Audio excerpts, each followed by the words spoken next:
हिमाचल प्रदेश में 12 नवंबर को चुनाव है और ऐसे में आज बीजेपी की तरफ से संकल्प पत्र जारी किया गया है और लगातार बीजेपी की तरफ से मिशन रिपीट का दावा तो किया ही जा रहा है। इसके साथ साथ ये भी बात की जा रही है कि हिमाचल प्रदेश में इस बार उत्तराखंड हो या गोवा हो, उसकी तर्ज पर रिवाज बदलेगा।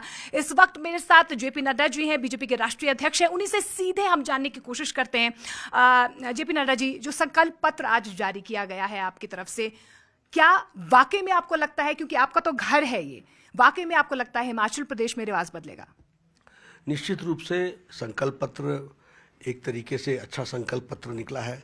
हमारी पार्टी के लोगों ने काफ़ी मेहनत की है और काफ़ी डिटेल में वर्कआउट करके ड्यू डिलिजेंस के साथ वो संकल्प पत्र निकाला है, तो उसका तो लाभ मिलेगा। लेकिन कुल मिलाकर के जिस तरीके से मोदी जी का आशीर्वाद रहा है हिमाचल प्रदेश को और जिस तरीके से उन्होंने इसको अपना प्रदेश समझ करके इसको विकसित किया है, उसके उनके प्रति एक अथाह उत्साह है, एक विश्वास है, अटूट विश्वास है और उनके प्रति जिसको कहा जाए कि एक प्यार है। और जयराम ठाकुर जी ने उन नीतियों को धरती पर उतारा है, इसलिए हिमाचल की जनता आतुर भी है और इच्छुक भी है कि वो भारतीय जनता पार्टी को फिर से मौका दे, इसलिए रिवाज बदलेगा। बिल्कुल। और जिस तरीके से लगातार ये भी कहा जा रहा है कि डबल इंजन की सरकार है, बेहतरीन उपलब्धियां हिमाचल प्रदेश में देखने को मिल रही हैं। डबल इंजन की सरकार की अगर मैं बात करूँ कि हिमाचल प्रदेश एक छोटा सा राज्य है और 80 से 90% केंद्र पर निर्धारित रहता है कि केंद्र उनकी मदद करेगा। डबल इंजन सरकार की ऐसी कौन कौन सी उपलब्धियां हैं जिसके वजह से एक बार फिर से मिशन रिपीट हिमाचल प्रदेश में होगा? ये कॉन्फिडेंस बीजेपी में है? देखिए, जो कहा था वो किया है, जो नहीं कहा था वो भी किया है। कभी यहाँ के लोगों ने सपना भी नहीं लिया था कि all India institute of medical sciences आएगा। वो मोदी जी की देन है, मोदी जी ने हमें दिया, वो आशीर्वाद मिला। कभी नहीं सोचा था कि इंडियन इंस्टीट्यूट ऑफ मैनेजमेंट आएगा, वो भी आया। कभी नहीं सोचा था कि Indian institute of information technology आएगा, वो भी आ गया। बल्क पार्क कभी 2 राज्यों को मिला, 3 राज्यों को मिला है देश में, उसमें एक हिमाचल प्रदेश को मिला है। 2000 करोड़ रुपए की इन्वेस्टमेंट है। हिमाचल सारी दुनिया के नक्शे में आ जाएगा। मेडिकल डिवाइस पार्क मिला, नेशनल हाईवेज मिले, 4 लेन। कभी पहाड़ के लोग सोचते भी नहीं थे कि हमें इस तरह के इतनी इन्वेस्टमेंट मिलेगी। अब Kiratpur to Manali 60,000 crore rupees are being spent for 4 lane. 60,000 crore rupees हमारे हिमाचल के लोग नहीं सोच पाते थे, लेकिन ये मोदी जी का आशीर्वाद है जिस कारण से मिला।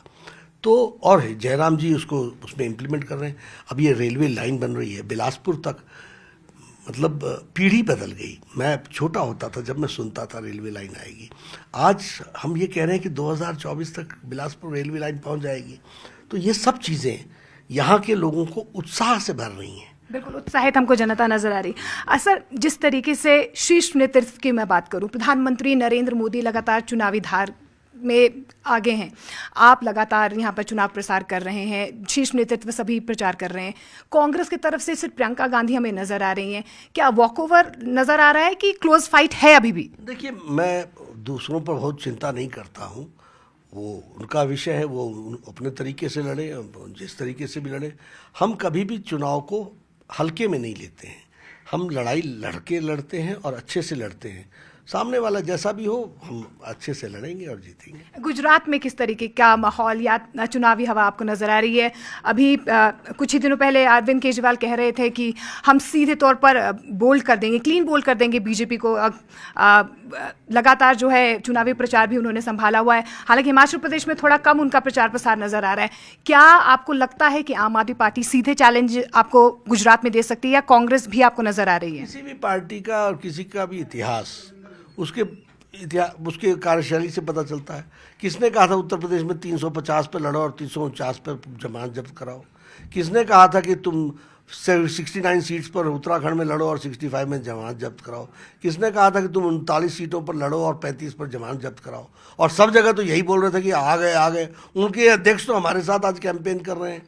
तो जिनका ये ट्रैक रिकॉर्ड है, वो गुजरात जहाँ से प्रधानमंत्री मोदी जी आते हैं, उसके बारे में बोल रहे हैं। अब बोलने के लिए तो कोई भी कुछ बोल सकता है, लेकिन 8 तारीख का इंतजार कीजिए, दूध का दूध पानी का पानी हो। गुजरात के लिए भी इंतजार करें कि अभी भी आपको लगता है कि चैलेंजिंग है? बिल्कुल कोई चैलेंज है ही नहीं। वहां मोदी जी को आशीर्वाद एक तरफा मिला है। सर एमसीडी के चुनाव आने वाले हैं, उनकी भी घोषणा हो गई है और आम आदमी पार्टी लगातार बीजेपी पर जिस तरीके से अभी फिलहाल जो दम घोटू हवा दिल्ली के लोगों को परेशान कर रही है सर, केंद्र कहती है कि आम आदमी पार्टी ने काम नहीं किया, आम आदमी पार्टी कहती है केंद्र ने काम नहीं किया और ऐसे में कहीं ना कहीं जो आम जनता है वो परेशान हो रही है। आप किस तरीके से देख रहे हैं? नहीं, निश्चित रूप से जिस तरीके से नॉन परफॉर्मेंस आप पार्टी का वहाँ रहा है, जिसके कारण दिल्ली नुकसान में पड़ी है, हम आगे आकर के उसको ठीक करेंगे। और उन्होंने तो एमसीडी को भी परेशान कर दिया, वो तो राजनीति करते रहे हैं सब जगह और ऑन रिकॉर्ड है सब कुछ। तो आने वाले समय में दिल्ली की जनता उनको सबक सिखाएगी। हिमाचल प्रदेश की जनता समझ चुकी है। सर एक लास्ट सवाल मेरा यही है कि इस बार कितनी सीटों की उम्मीद आप कर रहे हैं? मैं सीटों के बारे में 2-3 दिन बाद अंदाज़ा बताऊंगा, लेकिन हम कंफर्टेबली जीत रहे हैं। तो हमारे साथ जगत नड्डा जी थे, जेपी नड्डा जी थे। उनकी तरफ से साफ तौर पर कहा जा रहा है कि हिमाचल प्रदेश में एक बार फिर से जो रिवाज की बात उनकी तरफ से की जा रही है, उत्तर प्रदेश हो, उत्तराखंड हो, गोवा की तर्ज पर रिवाज जरूर हिमाचल प्रदेश में बदलेगा। हिमाचल प्रदेश से कैमरा पर्सन अजय के साथ मोनिका ठाकुर, शिमला।